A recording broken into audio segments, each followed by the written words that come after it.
आज आपके सामने एक ऐसी खबर लेकर आई हूँ जिसने पूरे आध्यात्मिक जगत को हिला कर रख दिया है। संगत में चर्चाओं का माहौल है, दिलों में भारीपन है और आंखें नम हो रही है।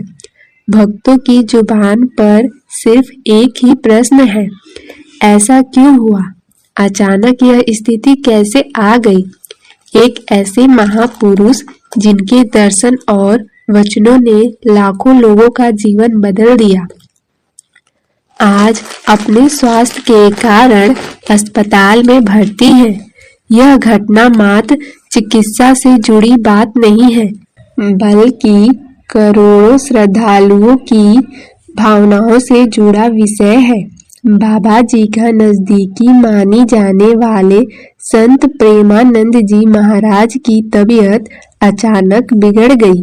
बीते कुछ दिनों में उनकी हालत में तेजी से गिरावट आई और डॉक्टरों की सलाह के अनुसार उन्हें अस्पताल में भर्ती करना पड़ा। वो संत जो हर रोज 3 बजे संगत को दर्शन देते थे, जो अपने जीवन का हर पल भक्तों के मार्गदर्शन और आध्यात्मिक सेवा में बिताते थे, फिलहाल वो सभी क्रियाएं बंद हो चुकी है। उनका दर्शन, उनका सजीव सत्संग, सब कुछ अभी विराम पर है। संगत इस बदलाव को सहजता से नहीं ले पा रही है। मन में अनेक प्रश्न उठ रहे हैं। क्या होगा? कब तक ठीक होंगे? कब दर्शन फिर से शुरू होंगे?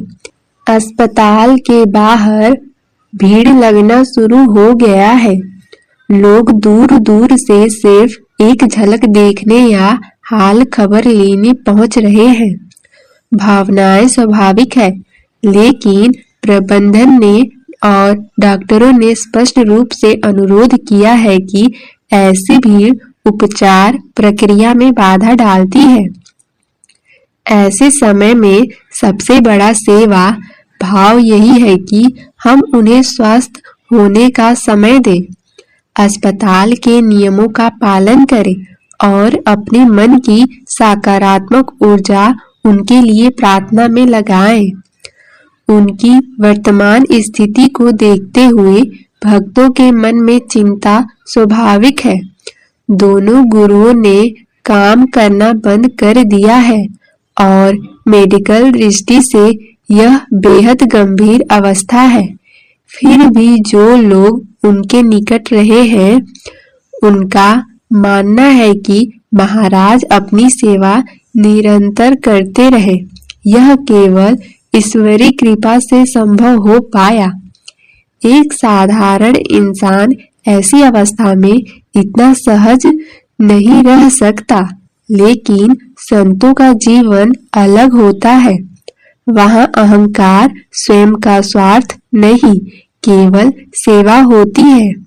प्रेमानंद जी को उनके अनुयायी भगवान के स्वरूप में देखते हैं। उन्हें श्री कृष्ण का अवतार मानते हैं। उन्हें जीवन भर यही सिखाया कि अहंकार से मुक्त रहकर सभी को ईश्वर से जोड़ना ही सच्ची साधना है। उनकी वाणी ने न जाने कितनों को गलत आदतों, नशे या हिंसा के रास्ते से मोड़कर भक्ति और सिमरन के मार्ग पर ला दिया।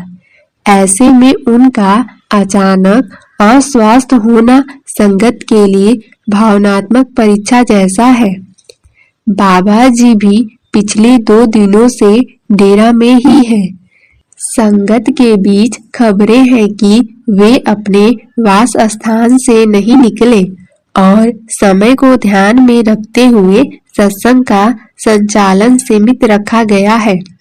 यह समय शायद आत्मचिंतन और धैर्य का है। आध्यात्मिक मार्ग में ऐसे पल आते हैं जब हमें परीक्षाओं से गुजरना पड़ता है, ताकि हमारा अहंकार टूटे और विनम्रता पैदा हो। भक्ति में कठिनाइयां आना कोई अभिशाप नहीं, बल्कि कृपा का रूप है। सच्चे संत हमें हमारे संचित कर्मों का सामना कराते हैं ताकि मुक्ति की राह जल्दी खुले।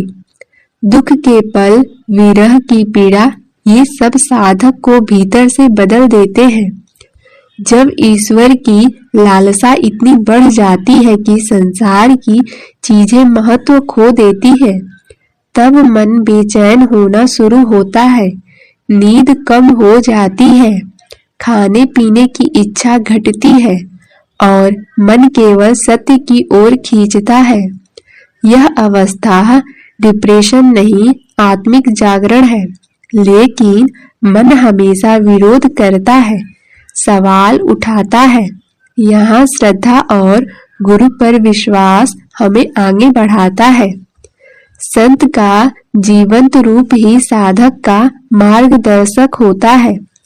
वही हमें जीने का, बोलने का तरीका सिखाता है और रोजाना के दिन बदल जाते हैं, जीवन के मायने बदल जाते हैं। यह वो राह है जहाँ आलोचना का भी सामना करना पड़ता है और संत सिखाते हैं कि निंदक भी प्यारे होते हैं, क्योंकि वे हमें संयम सिखाते हैं। भगवान सबका पालन करते हैं, अच्छे बुरे का भेद नहीं रखते और भक्त का काम है खुद को सुधारना, दूसरों का मूल्यांकन नहीं करना। जन्म मृत्यु के चक्र से बाहर निकलना सजग साधना है और सच्चे गुरु का मार्गदर्शन से ही संभव है। सत्संग दिशा देता है, सवालों के उत्तर समय के साथ भीतर से खुलते हैं। आत्मिक परिपक्वता से ही सत्संग की गहराई समझ आती है। गुरु ग्रंथ साहब में हर शब्द का अपार महत्व है, जो साधारण दृष्टि वाले नहीं पहचान पाते। तीसरी आंख खोलने वाला संत ही हमें वास्तविकता दिखा सकता है और यह जागरण केवल भीतर की प्रक्रिया से आता है, बाहरी प्रणाम या दिखावे से नहीं। यह समय है कि हम सभी अपनी ऊर्जा को महाराज जी के स्वास्थ्य की रक्षा में लगाएं और मिलने की इच्छाओं को थोड़ा विराम दें।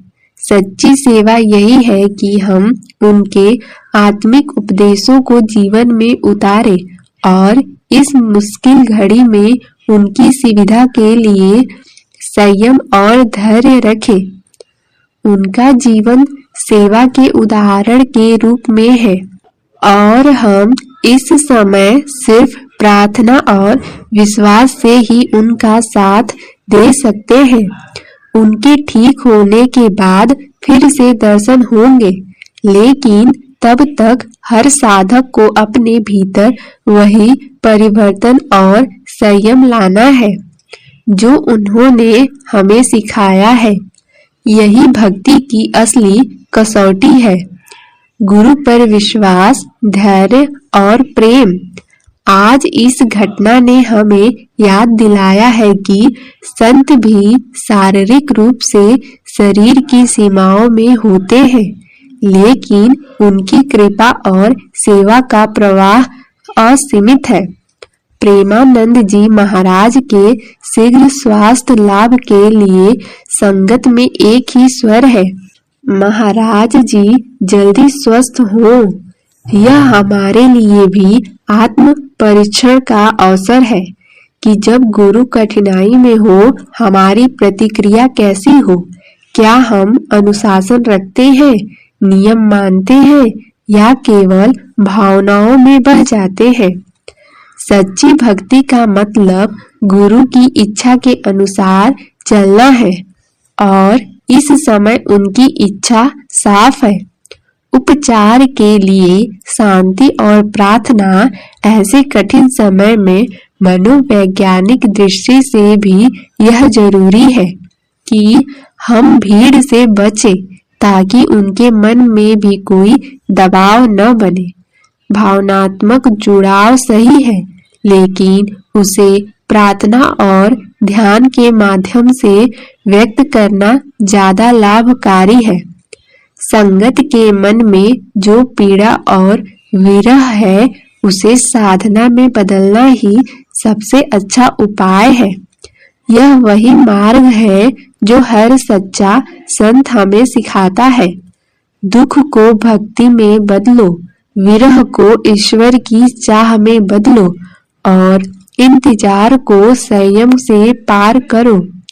गुरु के साथ यह भावनात्मक बंधन ऐसी ताकत है जो साधक को भीतर से बदल देता है।